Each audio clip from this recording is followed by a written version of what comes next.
Para a esmagadora maioria da humanidade, existe uma única certeza e uma única verdade em relação ao que está acontecendo entre Rússia e Ucrânia agora em 2022.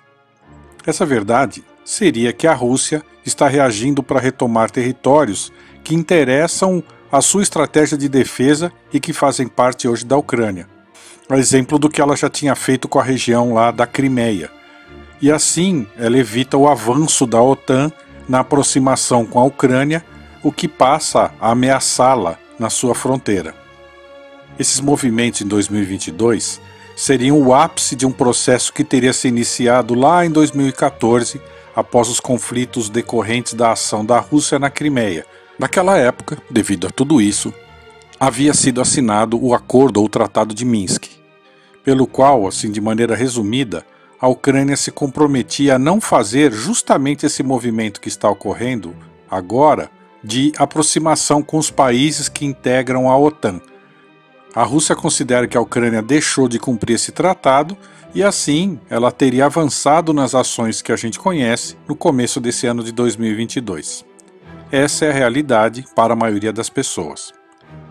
Porém, para um outro grupo de pessoas, digamos, adeptos talvez de um pensamento mente aberta, pode existir um outro motivo por trás desse conflito no leste europeu.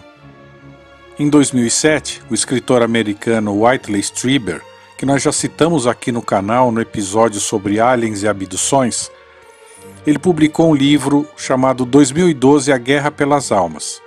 Nesse livro, ele apresenta uma ficção sobre um escritor que está escrevendo um livro sobre invasão alienígena e ele descobre, por acaso, que o que ele está escrevendo está acontecendo de verdade em uma realidade paralela. E isso que está acontecendo é devido às mudanças previstas para o planeta lá no ano de 2012. Eu lembrei desse livro e há 15 anos atrás ele citava algumas dessas coisas que agora aparentemente estão sendo usadas para explicar os conflitos que estão acontecendo desde o começo de 2022 ali no leste europeu. E eu me proponho a fazer essa conexão e a gente imaginar essa realidade paralela, que seria um contraponto entre a realidade na qual essa guerra é só um movimento estratégico de defesa e geopolítica e uma outra realidade paralela, onde essa guerra esconde uma luta pelo acesso ao que seriam as chamadas arcas ancestrais deixadas em vários pontos da Terra por civilizações extraterrestres que colonizaram o nosso planeta antes do dilúvio e que agora estariam retornando e despertando, ativando essas gigantescas arcas interplanetárias. Segundo essas informações, haveriam arcas enterradas no norte da Rússia, na Antártida, no Oceano Atlântico, no Tibete, na área ali das Bermudas, no território norte-americano, no centro-oeste do Brasil e em uma área dentro da cidade ucraniana de Kherson, que foi recentemente tomada pela Rússia, num movimento que estaria na verdade relacionado à teoria das arcas. Essa arca ucraniana estaria enterrada em uma estranha e enigmática região de Kherson, que é chamado ali, é um parque nacional, o Parque Nacional de Oleshky, que é um verdadeiro deserto no meio de uma área de vegetação, o que é inclusive um mistério do ponto de vista geológico, porque como é que surge um deserto no meio de um ecossistema ali de floresta? Esse parque inclusive é um ponto turístico ali dessa cidade. A conquista dessa arca nessa área da Ucrânia pela Rússia colocaria a Rússia no mesmo nível de domínio dessa tecnologia das arcas que os Estados Unidos já teriam, porque, segundo essa teoria, os Estados Unidos teriam tomado posse da arca que fica ali na região das Bermudas. Essa teoria das arcas nos leva a pensar se a suposta existência delas, além do conflito lá no leste europeu, também explicaria alguns fenômenos e anomalias que têm sido reportadas pelo planeta aí ao longo dos últimos anos, como a anomalia do Atlântico Sul, que está aumentando ano a ano e vem sendo monitorada, onde a nossa natural proteção aí contra os efeitos nocivos e as partículas cósmicas está diminuindo ano a ano, causando uma série de perturbações ali nessa área da nossa baixa atmosfera ali, e não há ainda uma explicação plausível para a origem, a fonte dessa anomalia eletromagnética que está afetando os nossos equipamentos ali em órbita da Terra. E tem afetado satélites e danificado equipamentos da Estação Espacial Internacional, inclusive causando problemas de saúde nos astronautas da estação. Isso foi inclusive objeto de um documentário da BBC. Outra questão: será que essa teoria das arcas explicaria também a razão do aquecimento da Antártida estar se acelerando muito mais rápido do que os cientistas projetavam para o período?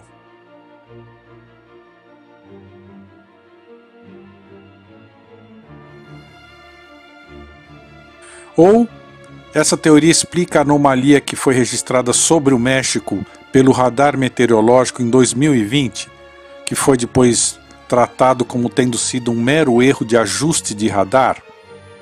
Sendo que nesse ano aqui de 2022, esse mesmo tipo de anomalia apareceu ali sobre a região da Argentina. Essas teorias explicariam também o desaparecimento clássico de navios e de barcos, que é muito conhecido ali na região do Triângulo das Bermudas. Isso também seria a razão dos conflitos que recentemente ocorreram nos países que fazem fronteira com o Tibete? E de onde vieram essas teorias? De onde elas foram emanadas e disseminadas? Apesar da gente ver que autores aí como o Whiteley Strieber, que eu citei quando escreveu esse livro em 2012, já sugeriam conceitos semelhantes lá em 2007 como consequência das mudanças previstas no posicionamento da Terra em relação ao centro da galáxia, que é um processo cíclico que promoveria um movimento de transformação de consciência cósmica que estava previsto lá no calendário maia, que ocorreria a partir de 2012. Hoje, basicamente, essa teoria sobre essas arcas alienígenas enterradas lá na Ucrânia, no norte da Rússia, no Oceano Atlântico, no Tibete, nos Estados Unidos, na Antártida, dizem até que tem uma aqui no centro do Brasil, ali na região centro-oeste, elas têm sido divulgadas, disseminadas pelo Dr. Michael Salla, que é o responsável pelo site exopolitics.org ou exopolitica.org. A propósito, esse conceito, essa palavra exopolítica, que é professada e proposta pelo Dr. Michael Salla, seria uma política a ser praticada entre nós terrestres e os seres extraterrestres, já que a palavra exo vem do grego que significa fora. Então, exopolítica é a política que a gente deveria praticar com os seres que são de fora deste mundo. Pois é ele, em seu site Exopolitics, que tem divulgado nas suas palestras também, nos seus vídeos, essa teoria. Ele tem mantido o público atualizado sobre essas informações que são, na verdade, trazidas a ele por alguns informantes que ele tem. Ele informa que ele tem no governo e em agências governamentais, mas principalmente por canalizadores, que são pessoas que teriam contato telepático com membros do chamado Comando Galáctico ou Federação Galáctica. Esses canalizadores são pessoas como a arqueóloga francesa Helena Danaan, que atualmente vive na Irlanda, onde ela desenvolve as atividades relacionadas ao druidismo e à cultura celta. E também pelo francês Jean-Charles Moyan, e eles registram seus contatos com os membros do Comando Galáctico, encarregado de ajudar a humanidade nessa fase de transição e evolução de consciência cósmica. Nesse processo, a Helena Danaan e o Jean-Charles Moyan têm alimentado o site lá do Dr. Salla, o Exopolitics, com as informações que eles receberiam desses seres do Comando Galáctico sobre a existência, localização e a história dessas arcas, não só no nosso planeta, mas também na nossa Lua e em outros planetas do Sistema Solar. Essas arcas seriam um transporte que foi utilizado por um grupo de representantes de 24 civilizações extraterrestres, que são chamados semeadores, ou seeders, em inglês, que teriam vindo de uma base localizada em Marte na época em que um cataclisma atingiu o planeta Marte e tornou a sua atmosfera rarefeita. Eles vieram para cá então. Essa informação sobre essa origem das arcas envolvendo esses 24 semeadores dessas civilizações que vieram de Marte para cá, foi canalizada pelo médico e paranormal Andrija Puharish. Ele é bastante conhecido nos círculos esotéricos aí da nova era, e os estudos dele chegaram a ser patrocinados lá na década de 1940 pela CIA. O Gene Roddenberry, que é o criador da série Jornada nas Estrelas, era uma das pessoas seletas que participava das sessões de canalização conduzidas por esse Andrija Puharish. E aparentemente algumas ideias que inspiraram a mitologia lá da série Star Trek, Jornada nas Estrelas, ele obteve participando dessas sessões de canalização.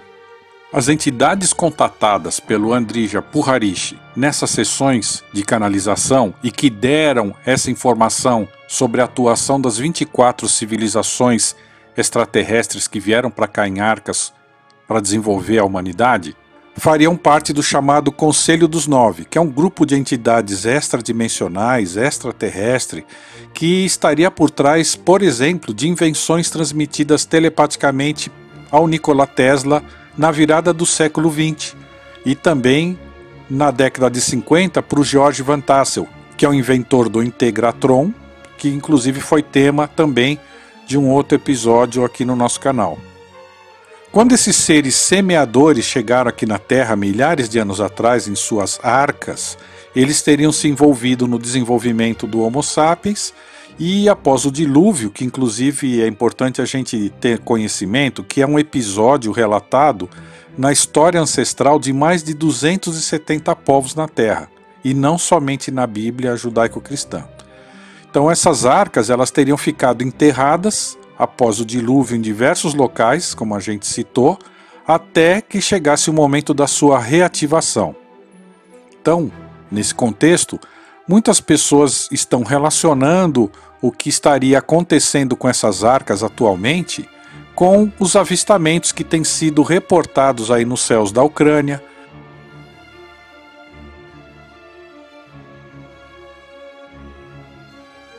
ou que foi visto aí também agora nesse começo de ano de 2022 em Lazy Mountain, lá no Alasca.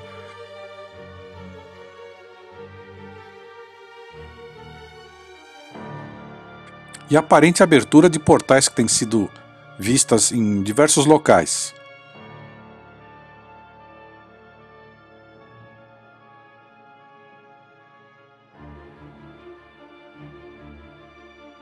Teoricamente, esse momento em que a gente está representa o que o Whitley Strieber sugere lá naquele livro 2012, A Guerra pelas Almas, onde ele relaciona esses eventos ao fim do ciclo de cerca de 5.116 anos que estava previsto no calendário solar de longo ciclo dos maias, e que poderia ser o período após o qual esses aparelhos, as arcas, seriam ativados para estabelecer oficialmente a mudança na consciência cósmica e no relacionamento da humanidade com outros povos do nosso universo.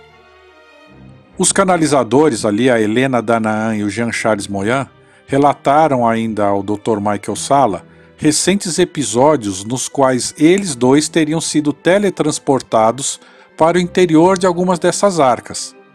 Ambos também teriam visitado um misterioso espaço que fica localizado debaixo ali da Esfinge, no Planalto de Gizé, no Egito, um lugar que seria chamado a Sala dos Registros.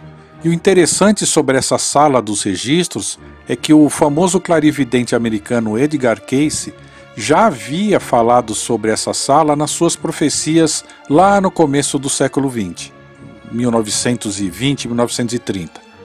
O clarividente, esse Edgar Cayce, teria divulgado em uma de suas visões, lá por volta dos anos 30, que essa sala estava localizada debaixo da Esfinge e seria o local onde seres relacionados à Atlântida teriam guardado registros sobre o passado remoto da Terra.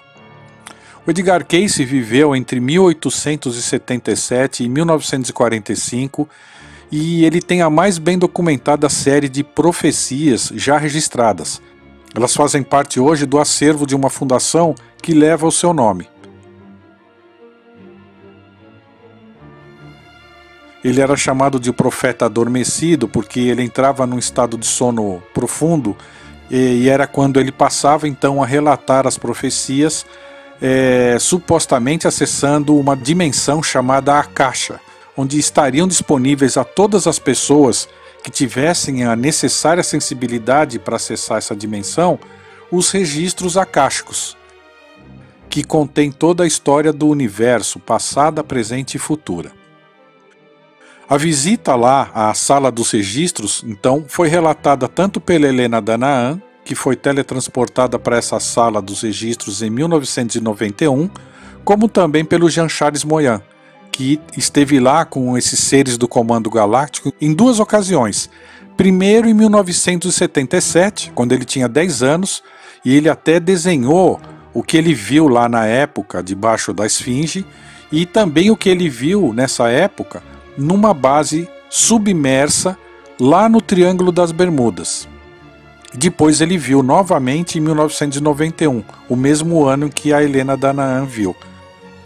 Inclusive nesse processo de ser levado aí pelo pessoal do Comando Galáctico para essas bases e essas arcas, o Jean-Charles esteve nesse ano aqui de 2022 numa base que está localizada debaixo do Lago Vostok. Por isso que a gente questiona se o aquecimento, se alguns fenômenos que têm sido relatados lá na Antártida estariam relacionados à existência dessa suposta arca ou base localizada lá na Antártida, que o Jean-Charles relata na live dele com o Dr. Sala, onde também esteve a Helena Danaan neste ano. E foi aí que se firmou um vínculo entre eles dois, o Jean-Charles e a Helena, que eles não se conheciam, mas relatam as mesmas experiências nas mesmas épocas. Como é o caso então ali do que aconteceu em 1991 na sala dos registros debaixo da Esfinge de Gizé no Egito. Eles não se conheciam, mas eles relatam ter visto as mesmas coisas nessa sala, e isso aparentemente que atesta que eles foram levados pelo pessoal lá do Comando Galáctico a esses lugares num processo similar, como se fosse uma projeção astral. Depois eles identificaram as coincidências quando se conheceram e relataram lá no Exopolitics. Nessa sala dos registros, que está escondida debaixo da Esfinge de Gizé, a Helena Danaan e o Jean-Charles alegam terem visto naves usadas pela civilização extraterrestre que de fato construiu milhares de anos atrás e antes do dilúvio todas aquelas estruturas ali do Planalto egípcio. Eles também viram diversos artefatos e equipamentos feitos totalmente de cristal, sendo as mais impactantes dessas coisas que eles viram, 4 ovos de cristal que tinham cerca aí de meio metro de altura e que eram utilizados por essa civilização para armazenar dados da sua saga, utilizando uma tecnologia de registro holográfico. A Helena Danaan inclusive conseguiu acessar, quando ela se aproximou desses ovos de cristal, ela acessou telepaticamente o conteúdo que foi projetado para ela por um processo holográfico, para ela entender um pouco do passado e dos feitos desses seres aí no nosso passado. Essa experiência paranormal da Helena, que ela viveu em 1991, a influenciou a se formar em arqueologia e se especializar em egiptologia.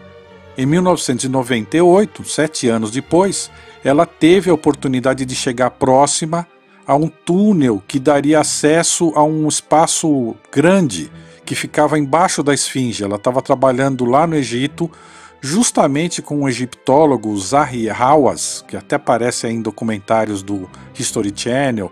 Ele é o atual secretário-geral do Conselho Supremo de Antiguidades do Egito e é um dos maiores especialistas aí na antiga civilização egípcia. Ela trabalhava com ele e ele descobriu ali esse espaço, chamou ela para ir até lá com ele, só que ela se sentiu mal ali no momento, teve uma claustrofobia e não teve coragem de seguir adiante para chegar lá no salão que ele informou que tinha descoberto. Mas ela considera que essa oportunidade confirmou para ela 7 anos depois o que ela tinha experimentado no teletransporte com o Comando Galáctico em 1991. Atualmente essa passagem para essa área aí debaixo da esfinge está lacrada e o seu acesso é proibido pelas autoridades egípcias.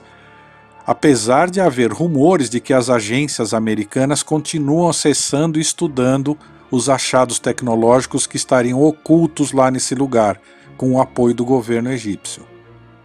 Em relação ainda a esses ovos de cristal e a tecnologia de armazenamento de dados em estrutura de quartzo, que a Helena Danaan citou, e que nós vemos aí em pesquisas recentes de cientistas da região ali da Holanda, que já estão estudando a armazenagem de dados em estruturas de quartzo, que é possível armazenar de maneira intacta por milhares de anos. É uma forma muito mais segura do que qualquer HD, do que qualquer mídia como o CD ou DVD.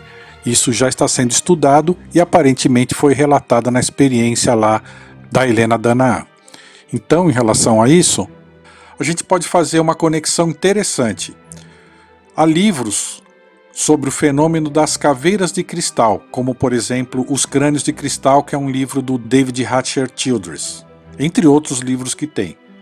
O que a Helena mencionou na experiência que ela teve lá com os ovos de cristal se assemelha muito ao que muitos dizem sobre os crânios de cristal, que existem de verdade e inclusive foram tema do último filme lá da saga Indiana Jones, que é o Indiana Jones e o Reino da Caveira de Cristal, de 2008. Nesse filme, além de serem citadas as caveiras de cristal, que têm sido localizadas em diversos sítios arqueológicos de diferentes lugares, o filme relaciona essas caveiras a um grupo de alienígenas, justamente numa área ali subterrânea. No final do filme a gente vê uma nave gigantesca sendo ativada por essas caveiras de cristal, de uma forma muito parecida com o que dizem aí que seriam essas arcas citadas pelo Dr. Michael Salla e pela Helena Danaan. Os livros sobre as caveiras de cristal detalham ainda as experiências realizadas pela famosa empresa HP, que é a Hewlett Packard, né? Todo mundo talvez já teve uma HP, nos laboratórios da HP em Santa Clara, na Califórnia, em 1970. Eles tiveram acesso a essas caveiras de cristal, fizeram testes de laboratório para identificar se esses artefatos possuíam realmente alguma propriedade misteriosa ou tecnológica, ou se eram meros enfeites entalhados em quartzo por civilizações antigas. Nos livros você vai ver, e você pode até pesquisar na internet, que as conclusões oficialmente registradas em relatórios da HP são impressionantes. E vão desde atestar que hoje ainda é impossível a gente criar essas mesmas caveiras sem seguir o eixo de formação do cristal de quartzo, e eles faziam isso desse jeito, eles conseguiram tornear, formatar o cristal de quartzo sem necessariamente seguir o eixo de formação da rocha, o que hoje com a nossa tecnologia faria ela se quebrar. Eles não deixaram vestígios de polimento, como acontece na nossa tecnologia atual. Elas são absolutamente lisas e olhando no microscópio você não acha nenhum processo de lixa, de polimento mecânico. E essas caveiras de cristal provocaram reações emocionais e sensoriais nas pessoas que ficaram próximas a elas. E também eles detectaram mudanças na cristalinidade, na refração da luz que passa pelo interior dessas caveiras, em algumas situações lá de testes. Os livros relacionados a esses experimentos são muito interessantes, a leitura é fascinante para quem é simpatizante aqui do universo Mente Aberta. Inclusive, como em todos os nossos episódios, na descrição há links para esses livros para quem tiver o interesse. E você, o que acha de tudo isso, dessas nossas conexões, e em qual realidade você aposta?